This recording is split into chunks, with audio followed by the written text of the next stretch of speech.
ఏదన్నా చేయొచ్చు కానీ ఇక్కడ ఇది పరాస్కాలు ఆడేది ఎక్స్పెరిమెంట్లు చేసేది కాదు ఇది. The very serious problem is not Pakistan. వాడు తుఫేల్ కొడితే పోతాడు. Pakistan is not the problem at all. Very small fellow. But the real danger is with China.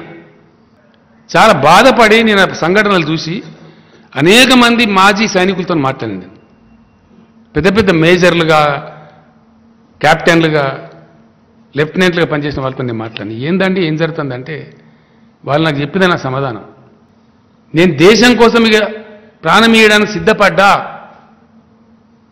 అని ఒక డెడికేటెడ్ సోల్జర్ తయారు కావాలంటే minimum time required 6.5 to 7 years. చివరికి సైన్యాన్ని కూడా వదిలిపెడతలేరే మీ దిక్కుమాలినతనానికి. పురనీయం ఇదెక్కడ అన్యాయమయ్య బాబు. మాటలు వింటే కూడా చాలా అసహ్యంగా జుగుప్సాకరంగా ఉంటాయి. వాడు మాట్లాడుతుంటే సేనా మే జోష్ చాహియే, యంగ్ ब्लड चाहिए, यहां पे भी जोश चाहिए, यहां क्यों नहीं चाहिए भाई, समझ में नहीं आता. చాలా బాధపడి నేను ఆ సంఘటనలు చూసి అనేక మంది మాజీ సైనికులతో మాట్లాడింది. పెద్ద పెద్ద మేజర్లుగా, క్యాప్టెన్లుగా, లెఫ్టినెంట్లుగా పనిచేసిన వాళ్ళతో నేను మాట్లాడి ఏందండి ఏం జరుగుతుందంటే వాళ్ళు నాకు చెప్పిన నా సమాధానం, ఏ గవర్నమెంట్, ఏ prime minister who has a minimum love for the country will not do this blunder mistake.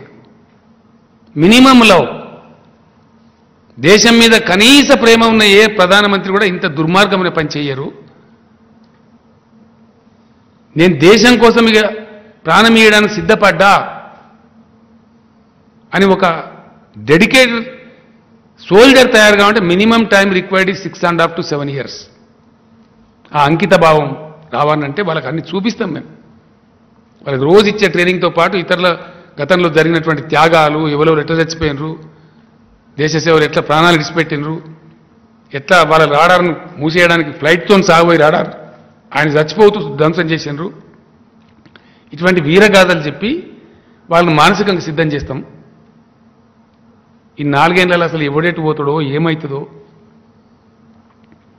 Simple logic కదా. దాంట్లో నాకు 3.5 ఏళ్ళు అయినా ఇంకో 8 నెలలు అయితే నేను వెళ్తా.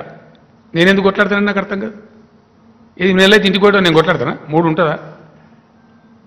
ఏమి ఉన్మాద చర్య ఇది? ఇంత పెద్ద పాలసీ మ్యాటర్, దేశం ఒక సెటిల్డ్ వ్యవస్థలో ఉంది, 3rd largest army in the world. ఇంత ఇర్రెస్పాన్సిబుల్ బిహేవియరా? अरे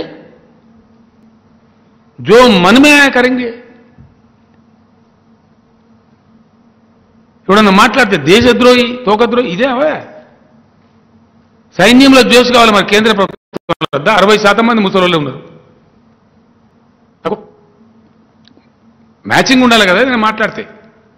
కేంద్ర ప్రభుత్వంలో చాలా జోష్ ఉన్న వాళ్ళు ఉంటే యంగ్ ప్రైమ్ మినిస్టర్ ఇంకా బాగా జరగదు కదా, మరి చాలా బాగా జరుగుతుంది కదా. మరి ఎందుకు ఇది అనండి పద్ధతి? ఇంకా నాకు ఆ సైన్యంలో పనిచేసిన పెద్దలు ఏం చెప్పినారంటే ఏదన్నా చేయొచ్చు కానీ ఇక్కడ ఇది పరాస్కాలు ఆడేది ఎక్స్పెరిమెంట్లు చేసేది కాదు ఇది. The very serious problem is not Pakistan. వాడు తుఫేల్ కొడితే పోతాడు. Pakistan is not the problem at all. Very small fellow. But the real danger is with China. And China border is not a laboratory for experiments. This is what they told me. Indo-China border ప్రయోగశాల కాదు, దాంతో దేశానికే ముప్పు వస్తుంది అని మాజీ lieutenant జనరల్లు, major జనరల్లు నాకు చెప్పారు. నేను అడిగిన ఏం జరుగుతుంది అంటే ఇదంతా చెప్పారు. అది కూడా అంత అధ్వానమా? నాకు అర్థం కాదు. ఇక మాకు నోరున్నది, మేము ఏది పడితే అది చేస్తాము, ఏమన్నట్టు? ఇంత పెద్ద సువిశాలమైన దేశం, 140 కోట్ల జనాభా,